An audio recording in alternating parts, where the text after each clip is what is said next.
Hello दोस्तों, स्वागत है आप सभी का आपके अपने YouTube चैनल सक्सेस मंत्रा में। आई होप कि आप सभी लोग बहुत ही अच्छे से होंगे, बहुत ही स्वस्थ होंगे। दो कोई पेशेंट है जिसको जिसको डायबिटीज है, शुगर है और वो अपने शुगर को कंट्रोल करना चाहता है, यानी कि शुगर को कंट्रोल कैसे करें। देखिए दोस्तों, ये बहुत ही ज्यादा इंपॉर्टेंट टॉपिक है, क्योंकि देखिए जिसको डायबिटीज हो गई है, शुगर हो गई है, तो सारी चीजों का ध्यान रखना बहुत ही ज्यादा इंपॉर्टेंट है। उनमें से एक बात यह कि अपने शुगर को हमेशा कंसिस्टेंटली कंट्रोल में रखना। ये ये चीज अगर आप कर ले गए तो आप हो सकता है कि आपकी डायबिटीज रिवर्स हो जाए। आपकी डायबिटीज रिवर्स भी हो सकती है, यानी कि आपकी डायबिटीज जड़ से भी ठीक हो सकती है अगर आपने अपने शुगर लेवल को हमेशा कंसिस्टेंटली कंट्रोल्ड में रखा। जब दोस्तों आप अपने डायबिटीज लेवल को, आप अपने शुगर लेवल को हमेशा कंट्रोल में रखते हैं, तो आपकी दवाई की जो डोज दवा दे रहा है वो उसकी डोज धीरे धीरे कम होती चली जाती है। और उसके बाद एक टाइम ऐसा भी आता है तो धीरे धीरे क्या होगा, वो डायबिटीज रिवर्स भी हो सकती है, यानी कि वो आपको आपकी शुगर जड़ से ठीक हो सकती है दोस्तों। तो दोस्तों इसी टॉपिक के बारे में मैं डिस्कस करने वाला हूं कि हम अपने शुगर को लगातार कैसे कंट्रोल रखें, यानी कि लगभग 1 साल 2 साल 3 साल तक 4 साल तक हमेशा कंट्रोल कैसे रखें शुगर लेवल को। और शुगर लेवल को हमें कंट्रोल रखने के लिए किन किन बातों का ध्यान रखना बहुत ही ज्यादा जरूरी है। तो दोस्तों ये वीडियो बहुत ही ज्यादा इंपॉर्टेंट होने वाली है। अगर आपको डायबिटीज है, आपके मदर है, आपके फादर है, कोई आपके आपके दादाजी हैं, आपके दादी जी हैं, आपके नाना है, नानी, कोई आपके रिलेटिव्स हैं जिनको डायबिटीज है और आप उनका केयर कर रहे हैं, आप टेक केयर हैं, आप उनकी टेक केयर कर रहे हैं, आप उनकी देखभाल कर रहे हैं, तो ये वीडियो आपके लिए भी बहुत ज्यादा इंपॉर्टेंट है और उन सभी के लिए बहुत ही ज्यादा इंपॉर्टेंट है जो डायबिटीज के पेशेंट हैं, आप वीडियो देख रहे हैं, और जो नहीं भी हैं उनके लिए भी बहुत ही ज्यादा इंपॉर्टेंट है दोस्तों। तो प्लीज आई रिक्वेस्ट यू कि इस वीडियो को बिल्कुल से स्किप मत करना, एंड तक देखकर जरूर जाइए वीडियो को। और अगर आप मेरे चैनल में नए हैं तो प्लीज आई रिक्वेस्ट यू कि मेरे चैनल को आप सब्सक्राइब जरूर कर दीजिए। ऐसी वीडियोस के लिए, ऐसी वीडियोस मैं बनाते रहता हूं। तो चलिए दोस्तों वीडियो को स्टार्ट करते हैं। डायबिटिक पेशेंट में क्या होता है कि सबसे कॉमन जो उसका सिम्टम्स होता है कि उसका एलिवेटेड ग्लूकोज लेवल, यानी कि उसके ब्लड में ग्लूकोज लेवल बढ़ा रहता है। अब देखिए दोस्तों, अब यहाँ पे मैं बात करूं तो डायबिटीज दो टाइप की होती है, एक टाइप 1 डायबिटीज होती है। तो 90% पेशेंट ऐसे होते हैं जिनको टाइप 2 डायबिटीज ही होती है। जिसको स्टार्टिंग में ही टाइप 1 डायबिटीज होती है, उसका उसका जो रीजन है ना, उसका रीजन जेनेटिक रीजन होता है या फिर उनको जेनेटिक डिसऑर्डर होता है, तो उसकी तो बात अलग हो गई, उसकी तो बात ही मत करिए, उसकी तो अब हम बात ही नहीं करेंगे। यहाँ पे हम बात कर रहे हैं वो पर्सन जिसको टाइप 2 डायबिटीज हुई है। अब टाइप 2 डायबिटीज 90% लोगों में होती है। पहले हमें होती है टाइप 2 डायबिटीज, उसके बाद जब क्या होता है कि वो डायबिटीज धीरे धीरे क्रॉनिक हो जाती है, धीरे धीरे बढ़ती चली जाती है, शुगर लेवल कंट्रोल में नहीं रहता, तब वो डायबिटीज बदल जाती है टाइप 1 डायबिटीज में। अगर हम टाइप 2 टाइप 1 डायबिटीज में डिफरेंस की बात करें तो टाइप 2 डायबिटीज में क्या होता है कि हमारे बॉडी में इंसुलिन फॉर्मेशन होता है, और हमारे बॉडी में क्या होता है, जो रिसेप्टर हैं, जो इंसुलिन को एक्सेप्ट करने वाले हैं। जैसे अगर इंसुलिन का काम क्या होता है, इंसुलिन का काम है जो हमारे ब्लड में ग्लूकोज का लेवल बढ़ा हुआ है, उस ग्लूकोज के लेवल को सेल तक पहुंचाना, उस सेल के तक पहुंचाना जिस सेल को जरूरत है। बॉडी एनर्जी को ग्लूकोज के फॉर्म में यूज करती है। अब ये जो शुगर बढ़ा है हमारे ब्लड में, तो उस शुगर को ग्लूकोज के रूप में हमारी बॉडी ने यूज कर लिया है ना। अब जो एक्स्ट्रा ग्लूकोज है, वो एक्स्ट्रा ग्लूकोज हमारी बॉडी में एब्जॉर्ब होगा डिफरेंट टाइप की सेल्स में। अब सेल्स में क्या हो गया, इंसुलिन की रेजिस्टेंस आ गई। जब इंसुलिन की रेजिस्टेंस आ गई तो इंसुलिन को ही एक्सेप्ट नहीं कर रहा है सेल, और इंसुलिन ही ग्लूकोज को ट्रैप करता है, पकड़ के ले जाकर सेल तक पहुंचाता है। तो दोस्तों यहां पर क्या हो गया, इंसुलिन की रेजिस्टेंस आ गई है, और दूसरा जो इंसुलिन बन रहा है उतना नहीं बन रहा है, यानी कि इंसुलिन का फॉर्मेशन कंप्रोमाइज हो गया। लेकिन टाइप 1 डायबिटीज में क्या होता है, इंसुलिन बिल्कुल से ही नहीं बनता। तो जब इंसुलिन बनता ही नहीं है, हमें इंसुलिन परमानेंट लेना पड़ता है। वो देखते हैं ना, जब उन लोग को आप देखते हैं ना जो इंजेक्शन लेते हैं इंसुलिन का, हाँ, 24 घंटे में एक बार या फिर 6 घंटे में एक बार, कोई एक बार लेता है, कोई 2 बार लेता है। तो उनमें क्या है, उनमें ये है कि उनको टाइप 2 डायबिटीज था, लेकिन धीरे धीरे उनकी डायबिटीज बढ़ती चली गई क्रॉनिक लेवल पे, और उन्होंने अपना ध्यान नहीं दिया, जिसकी वजह से वो टाइप 1 डायबिटीज में हो गई, यानी कि इंसुलिन के डिपेंडेंट हो गई।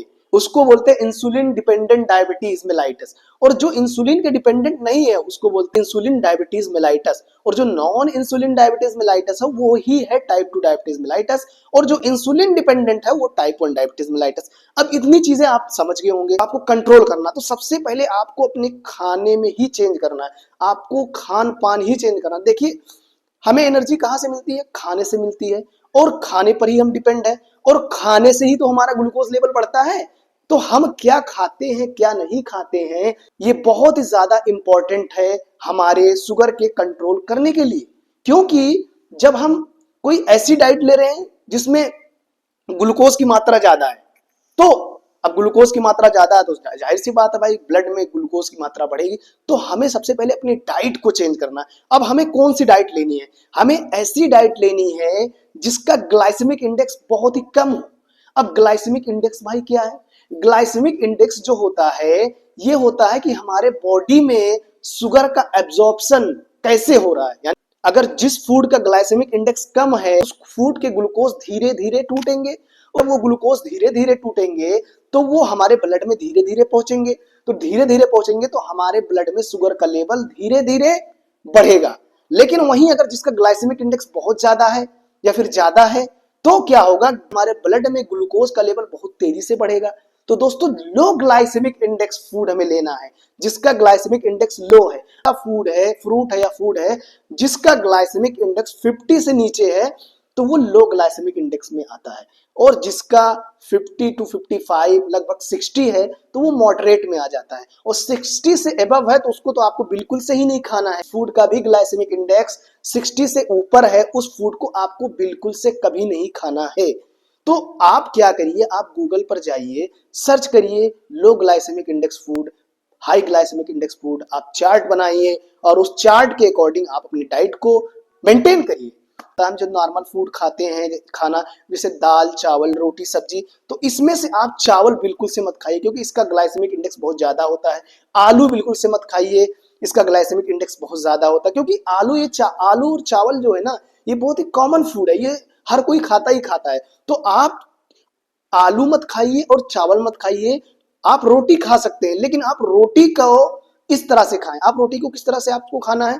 रोटी का जो आप जैसे जो बहुत लोग होते हैं ना कि रोटी को से चाल देते हैं, उसका वो निकाल देते हैं चोकर। तो उस चोकर को आपको नहीं निकालना है। अगर आप उस चोकर को निकाल देंगे तो फिर आपको आपके लिए वो खाने योग्य नहीं बचेगा। क्योंकि अगर जब आप चोकर को निकाल देंगे तो उसका ग्लाइसेमिक इंडेक्स बढ़ जाएगा। अगर आप चोकर को नहीं निकालेंगे तो वो जो रोटी है ना, जिस रोटी का चोकर नहीं निकला हुआ उसका ग्लाइसेमिक इंडेक्स अप्रोक्सीमेटली 30 होता है। लेकिन अगर वहीं आपने उसका चोकर उसकी भूसी निकाल दी तो उसका ग्लाइसेमिक इंडेक्स बढ़कर 50 हो जाएगा। तो दोस्तों आप इस बात का ध्यान रखें कि आपको उसका चोकर नहीं निकालना है, यानी कि उसकी जो भूसी होती है जो छान लेते हैं कि भाई गंदा है तो उसको छानना नहीं है आपको।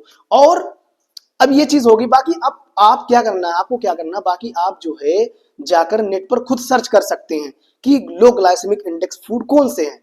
और अगर मैं फल की बात करूं तो फल में मैंगो है, आम जो है आम का ग्लाइसेमिक इंडेक्स 50 होता है, अप्रोक्सीमेटली 50 होता है, लगभग 50 के करीब होता है। तो आप मैंगो को मॉडरेट यूज करिए, यानी थोड़ा सा आम आप खाइए, ज्यादा आम नहीं खा सकते आप। लेकिन अगर वहीं मैं बात करूं एक ऐसा फल है जो गर्मी के सीजन में ही आता है वो है बेल। बेल का ग्लाइसेमिक इंडेक्स बहुत ही कम होता है तो आप बेल का जूस भी पीजिए, आप बेल को भी खाइए। बेल जिसको हम इंग्लिश में बोलते हैं उड एप्पल बोलते हैं। बेल को आप जो है बेल जो डायबिटीज के लिए बहुत ही ज्यादा फायदेमंद है दोस्तों। बेल का आप इस्तेमाल करिए, बहुत ही ज्यादा फायदेमंद है। और आप इसका भरपूर इस्तेमाल करिए। बेल हो गया, जामुन हो गया, इसको आप कितना भी खा सकते हैं। सेब हो गया, सेब भी आप खा सकते हैं। सिट्रस फ्रूट जितने सारे हो गए, नींबू हो गए, संतरा हो गया, इन सभी चीजों का आप इस्तेमाल कर सकते हैं। लेकिन अगर मैं बेल और जामुन की बात करूं तो ये दोनों फ्रूट आप कितना भी खाइए कोई असर नहीं पड़ेगा आपका, जितना खाएंगे आपका फायदा ही फायदा है। बाकी जितने सारे फ्रूट हैं, सेब है, ऑरेंज है, ये सब चीजें आप लिमिटेड, इसको भी आप ज्यादा खा सकते हैं लेकिन फिर भी आपको एक लिमिट रखनी पड़ेगी। लेकिन अगर मैं मैंगो की बात करूं, वाटरमेलन की बात करूं, वाटरमेलन तो आपको बिल्कुल से नहीं खाना है। पाइन एप्पल और वाटरमेलन आपको बिल्कुल से ही नहीं खाना क्योंकि इसका ग्लाइसेमिक इंडेक्स बहुत ही ज्यादा होता है, अप्रोक्सीमेटली 60 होता है। तो इन दोनों फूड को तो आपको बिल्कुल से नहीं खाना। तो दोस्तों ये बात होगी ग्लाइसेमिक इंडेक्स की। बाकी आप जाकर ग्लाइसेमिक इंडेक्स के बारे में आप पढ़ लीजिए, गूगल पर सर्च करके चेक कर लीजिए वो कौन से ऐसे फूड है जिनका ग्लाइसेमिक इंडेक्स कम होता है। आप खुद भी जाकर इसको एक्सप्लोर करिए, आप खुद भी जाकर इसको स्टडी करिए। और मैं अब दूसरी बात करें तो सबसे ज्यादा जरूरी है लाइफ स्टाइल में सोना उठना। कितना सोना है, कितने बजे सोना है, कब सोना। अब रात में जल्दी सोना है आपको और सुबह जल्दी उठना है, और सुबह जल्दी उठकर आपको क्या करना है, योगा करना है, एक्सरसाइज करना। अब योगा एक्सरसाइज सबसे बेस्ट ट्रीटमेंट है डायबिटीज का। वो दवा आपको उतनी काम नहीं करेगी जितना आपका योगा एक्सरसाइज ये सब काम करने वाला है। क्योंकि क्या होता है डायबिटीज में, इंसुलिन की रेजिस्टेंस आ गई है।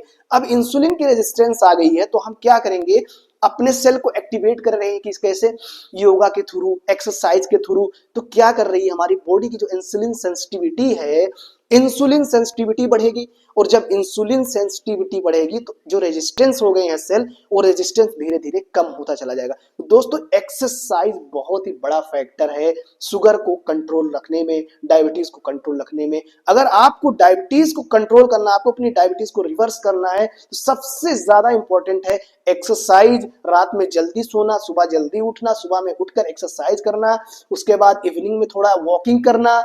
वॉकिंग अप्रोक्सीमेटली 5 किलोमीटर तक आप वॉक करिए, और उसके बाद आ जाता है आपका डाइट जो मैंने आपको बता दिया। ये रहा आपके लिए वीडियो।